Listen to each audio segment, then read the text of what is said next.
Welcome back to Reds Fusion LFC, your home for all things Liverpool.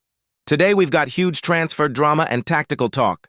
Curtis Jones has spoken out on Florian Wirtz as the Reds lead the race for the 87 million wonder kid. Arne Slot could shake things up with 3 key changes against Chelsea, but some bigger problems remain. Plus, Owen Hargreaves has his say on the biggest issue facing Slot, and Marc Guehi finally opens up on his failed 35 million move to Anfield.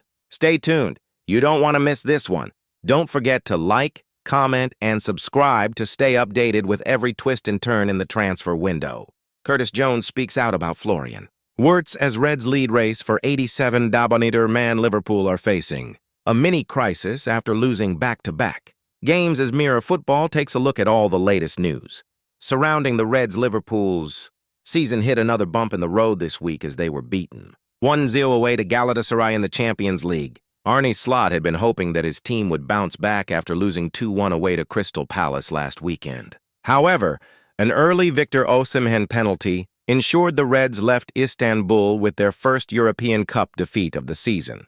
Liverpool spent big in the summer on the likes of Florian Wirtz and Alexander Isak, yet their new-look squad has struggled to gel so far. Despite being top of the Premier League by 2 points, the Palace and Galatasaray defeats have presented a plethora of problems to Slot.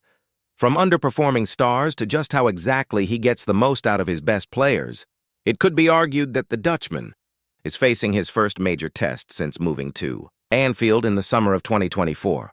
From Marc Guehi's thoughts on his failed transfer to the Reds, as well as Curtis Jones's feelings on Wirtz, Mirror Football takes a look at all the latest news coming out of Anfield.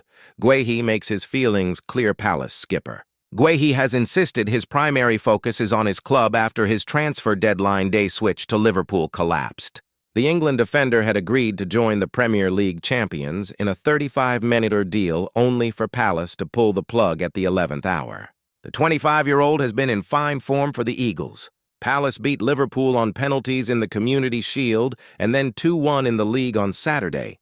However, Guehi's future looks set to be away from Selhurst Park. His contract runs out at the end of the season, and he is not expected to sign a new deal. Ahead of Palace's Europa Conference League clash at Dynamo Kiev on Thursday, Guehi was quizzed in the pre-match press conference.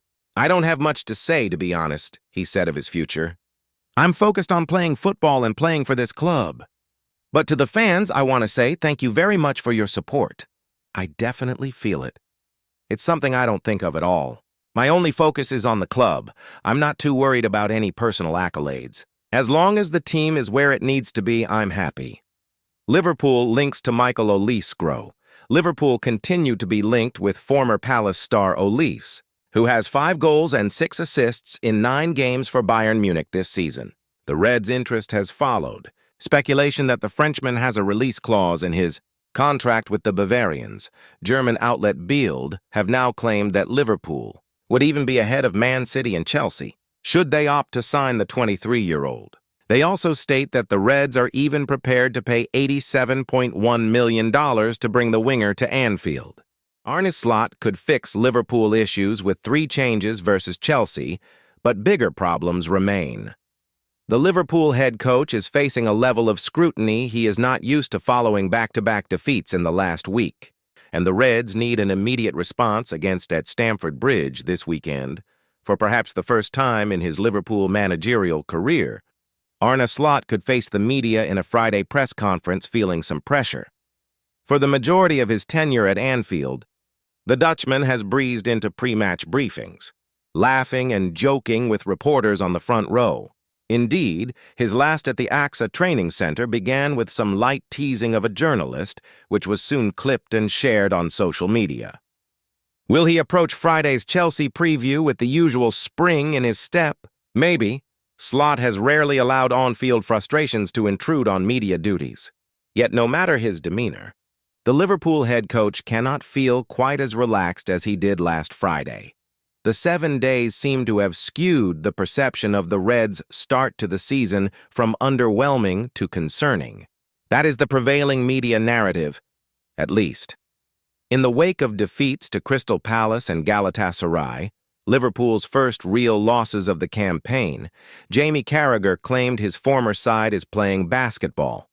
Wayne Rooney stated Ruben Amorim would be absolutely slaughtered for making the mistakes of Slot.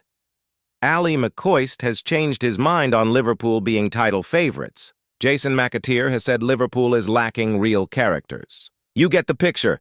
That criticism will not evade Slot's attention. He is aware of the public discord surrounding his side.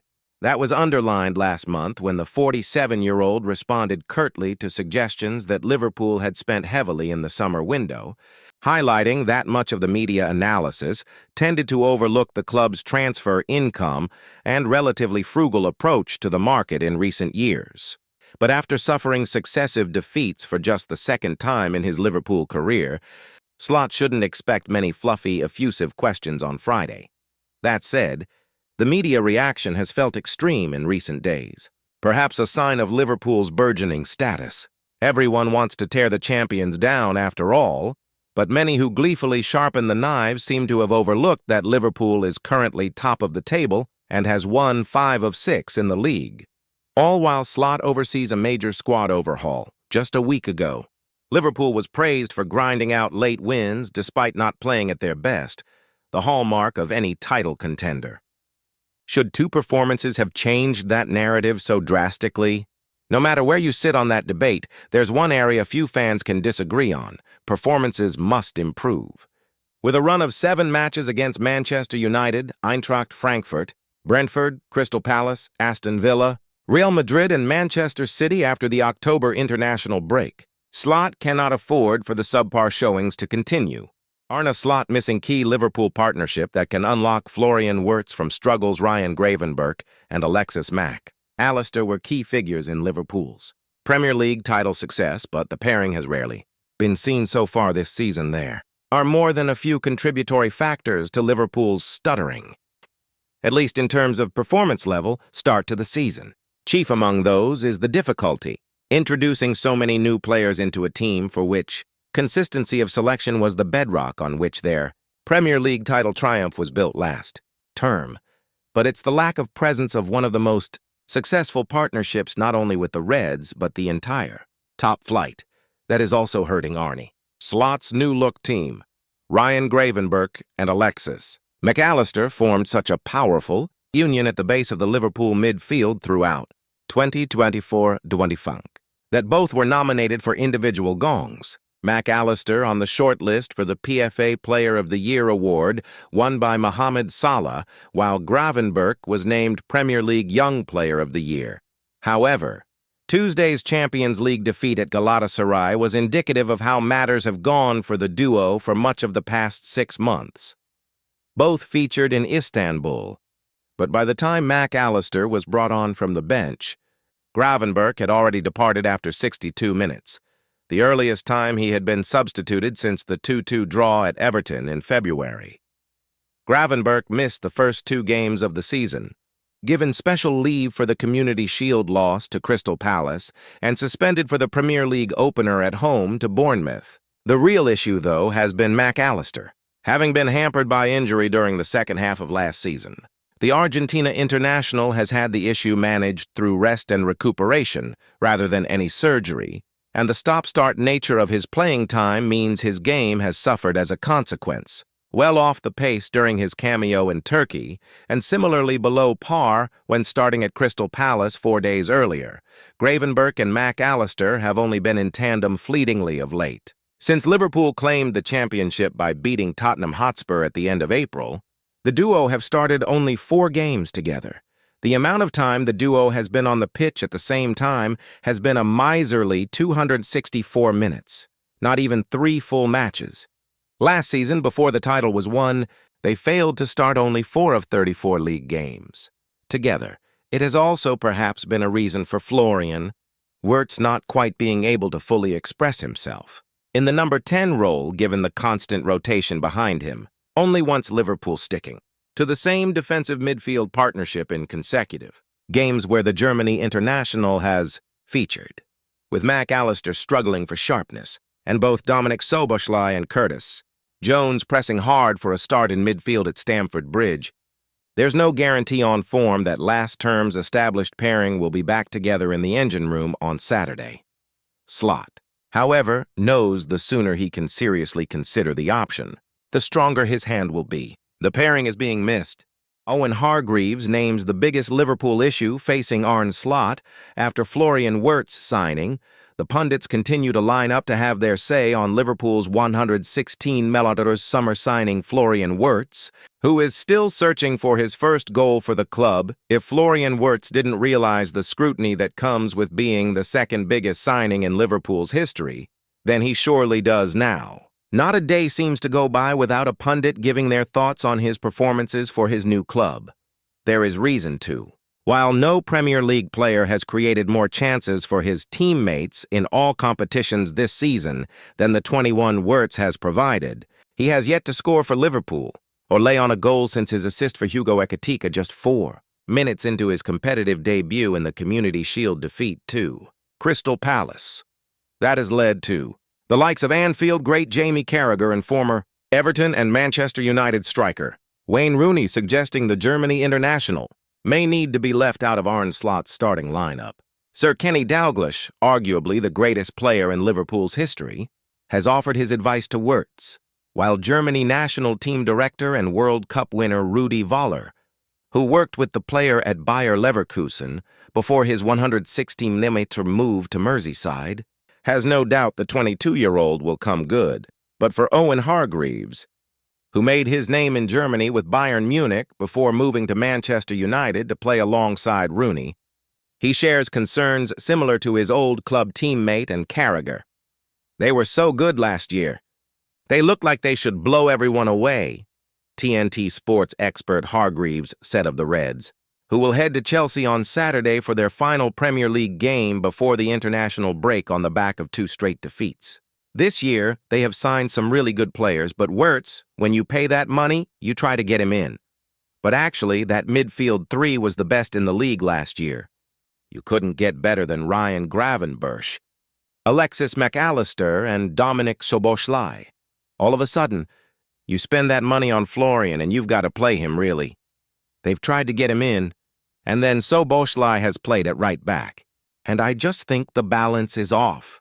Ibrahima Konate has made a few mistakes, which we didn't see last year. I just think it's a balance issue. They've got 2 new fullbacks. The addition of Wirtz, Alexander Isak. You've got to think that they've got so many great players. It goes back to the Arsenal Michael Arteta thing. You've just got to get the balance right on the game. Danny Murphy, the former Liverpool midfielder who played alongside Hargreaves for England, disagrees, however. Speaking TalkSport, Murphy said, well, if you can't see where he gets in the team, you've not been watching Liverpool. He gets in the team as a 10. The reason they brought him in is because they don't want a Szoboszlai-like player in that position. They want a more creative player. That's why they brought him in. The fact he's not doing it right now, people will go towards Szoboszlai as a selection because he gives them the athleticism and the tenacity because they think that's what's the proof. Marc Guehi opens up on what happened after failed 35 million Liverpool transfer Crystal Palace and England defender Marc Guehi has revealed his reaction to 35 million move to Liverpool falling through last month. Marc Guehi has opened up on his failed move from Crystal Palace to Liverpool last month. The Reds had agreed a $35 million fee to sign Guehi and bolster their center-back options on transfer deadline day, only for the deal to collapse after Palace were unable to recruit a suitable replacement in time. Guehi has continued to impress with the Londoners and was a star performer in their 2-1 home Premier League win over Liverpool last weekend that ensured a club record 18th game unbeaten. And when told the switch from business to usual after his transfer disappointment had appeared seamless, Guehi replied, "Because it was. The sun goes up, the sun comes down. Life goes on. That's my mindset, and if you adopt that mindset in most things, you just get on with life and move on. Fortunately for me, I'm at a football club that has helped me and given me so much, so it does make it that much easier." Asked by TNT Sports what helped him cope with the situation, Guehi added, "Having my family there the whole time, friends, people that have always been there for me, and then the football club. People that you come into work with every single day. Staff, teammates, they are always there. So when they're joking and laughing and smiling, it just makes it easy, to be honest. It's been really, really good in that sense. Guehi will be available on a free transfer at the end of the season, with Liverpool still interested in the 25-year-old England international. And while the Reds have a policy of preferring not to sign players for a fee just months before they can be snapped up for nothing, they could consider a move in January for Guehi after the season-ending ACL injury suffered by teenage center-back Giovanni Leone last week.